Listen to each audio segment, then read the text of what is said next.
Hey everybody, what's going on? I am Jamie Dawn, your evolutionary revolutionary astrologer, bringing you your celestial wisdom for the week of November 10th through the 17th of 2024.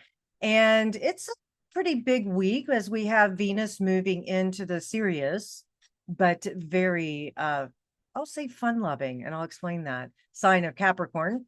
And we also have a full moon in Taurus. So there's a lot of earth energy, Capricorn, Taurus, all being earth signs.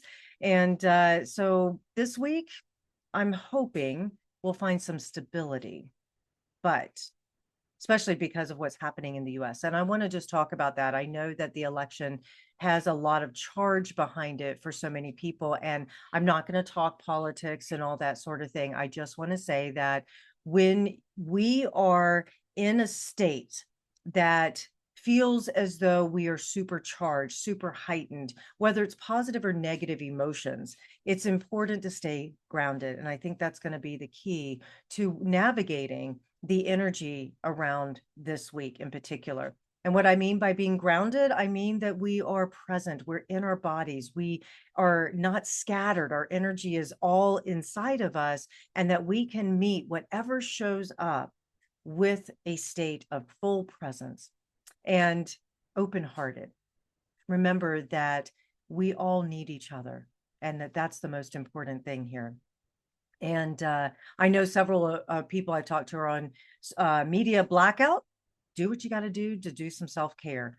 And I think that's important. So I'm going to offer what's happening for me before I pull cards for this week. And it's been an interesting couple of weeks as I was going at mystery school. Now I'm back and reintegrating. There's been a lot of home stuff that I've had to focus on. And then, of course, you guys know I love to ski. And my favorite resort, the one that I love so much, it's opening weekend. So super excited about that. And yeah, I'm going to hopefully remember to take some pictures from the slopes. But anyways, I do hope that everybody is finding some way in which they can play. And, you know, we talk a lot about work-life balance, and I'll call it harmony. And as you guys know, I'm available to you on jamiedawn.com when to listen. And then on the weekends, I get to play. And I hope that you guys find some balance as well in your life. All right, so cards of the week. Here we go. And it's always fascinating to me how they seem to line up with what is happening in the cosmos, if you will. Okay. Here we go. The King of Disc or Pentacles. And I find that fascinating, especially because we're at a time right now where maybe we aren't feeling so abundant. The King of Pentacles represents material wealth, financial abundance, worldly success. The King's a faithful provider and uses ambition and confidence to create wealth. It also symbolizes how we generate self-worth from what we've accumulated so that we can share it with others. I think that's the real key to the King of Pentacles, is that we find abundance so that we can be generous.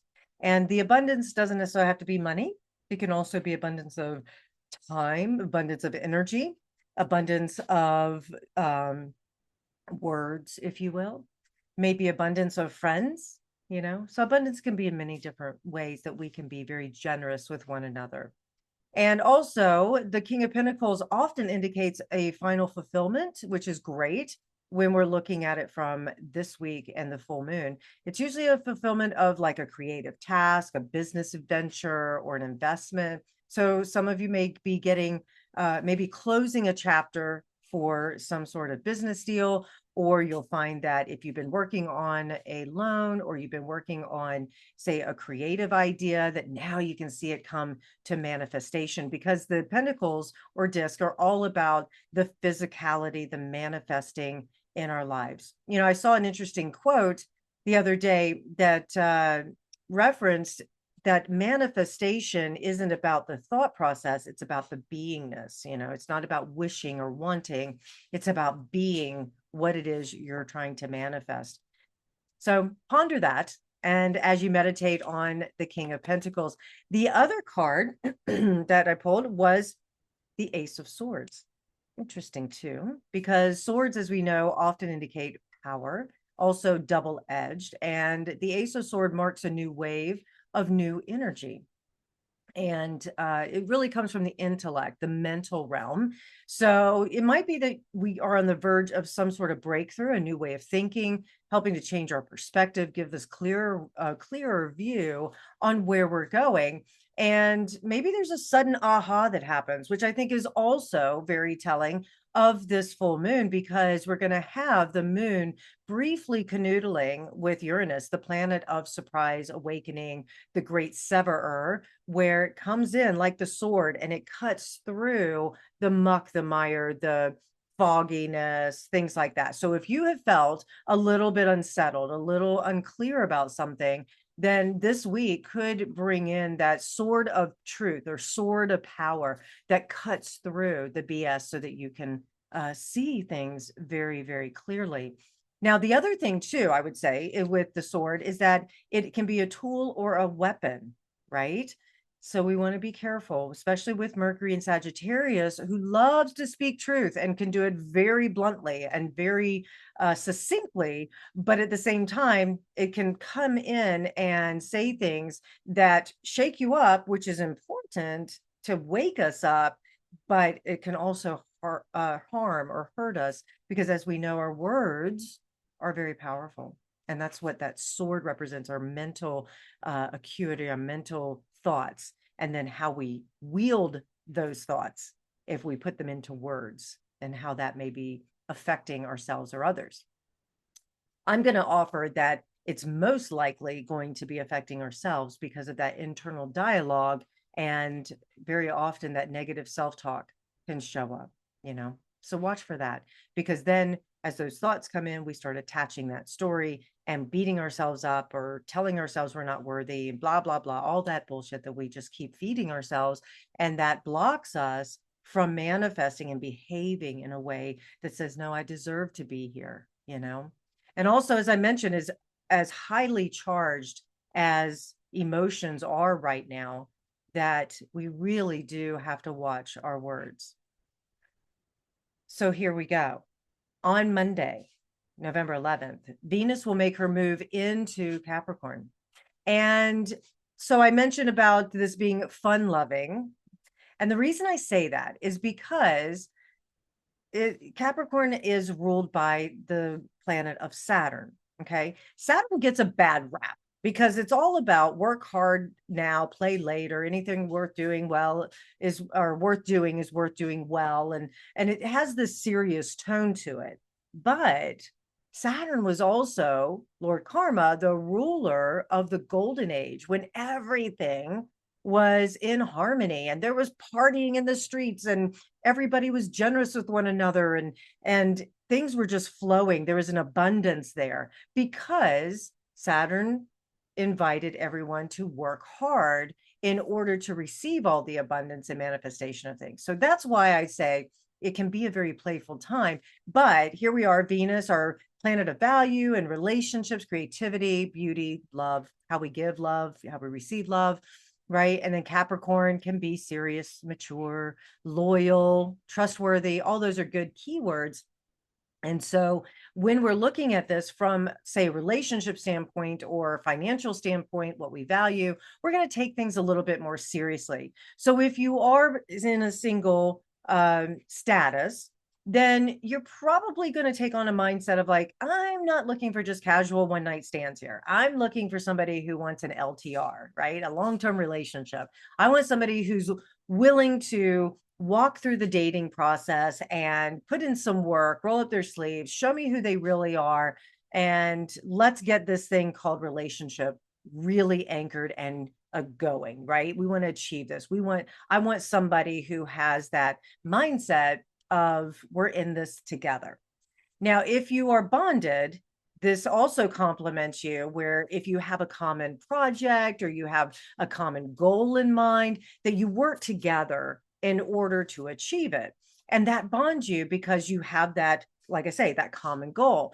The other thing is with Venus and Capricorn is that when the going gets tough, the tough get going. And this can bond you as a couple as well, where it's like it's you two with facing whatever is up for you, right? Like you're not running from the tough times. You're standing together and you're saying, this is our fight. This is something we will face and we will do together. And I think that's a really powerful bond that shows up.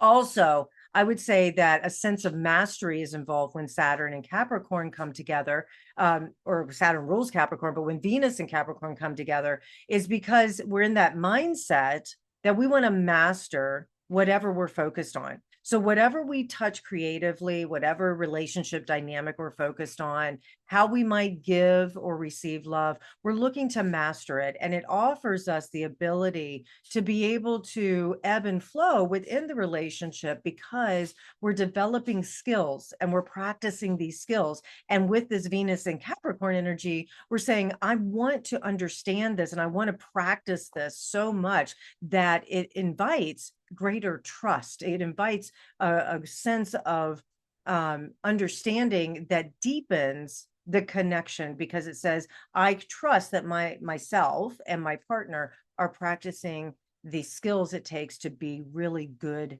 partners. So those are some things that we're going to be looking at as Venus transits through the sign of Capricorn. Remember, love is an action. So we're going to want, with Venus and Capricorn, some sort of measured results to prove that it's real. So we may be testing the waters a little bit, right? Because also overall, the theme here for November is about trust and intimacy. We want more of that.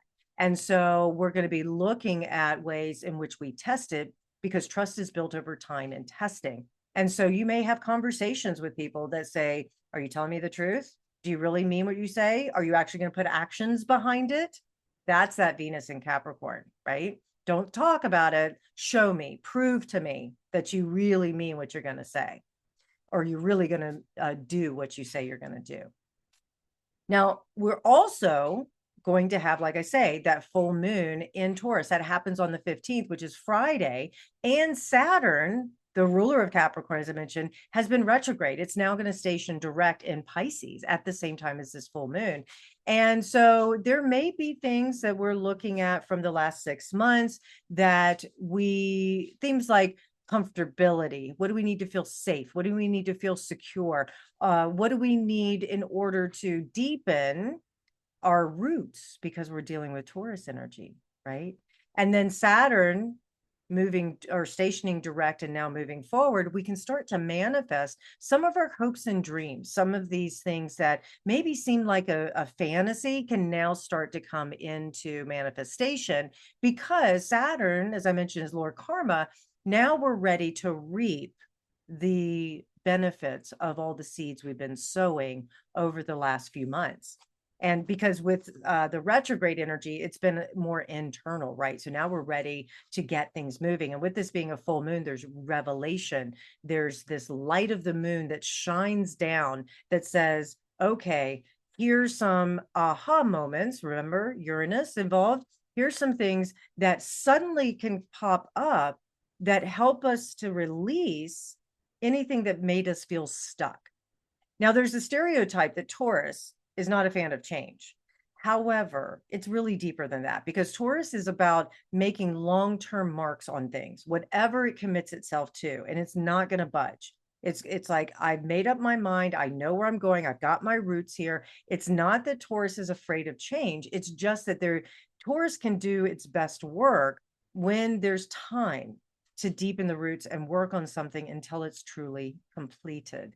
And so I would say that this Taurus full moon is where we look at certain things in our life to say, I'm truly complete now with this particular situation, this particular idea, this particular creative project, whatever it is. And now I can release it into the world, or I can finally let it go so that I can move to that next level. I can feel freer, more alive, more aligned with what I value most, because Taurus is ruled by Venus, and Venus is our planet of values, right? So we're looking at, what do I value most? And are the things in my life lining up with those values? And if they're not, how do I let them go?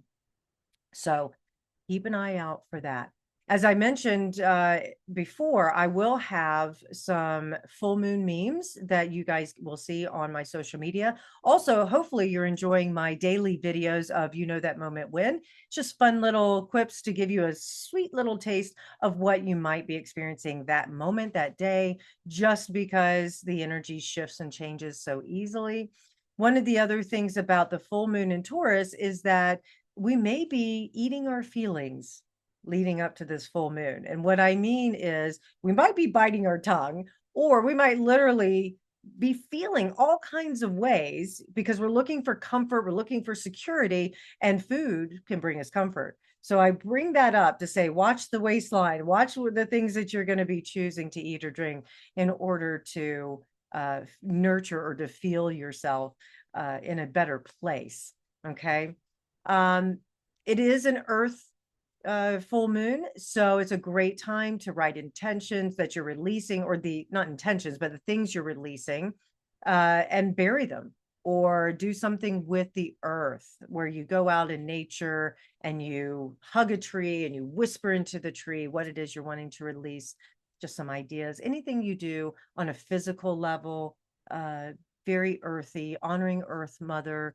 I know that there is someone who I adore who's doing an earth circle, which I think is so, so precious, an earth listening circle, because Mother Earth is calling to us constantly to listen to her, just like we are being called constantly to listen to our inner wisdom because we are made of the earth and stars. So I'm being long-winded on this video. I appreciate you guys. Thank you so much. I hope that you can like, subscribe, share, comment, and find something that resonates for you. And I look forward to connecting with you. Come find me over at One2Listen and jamiedawn.com. Take care, everybody.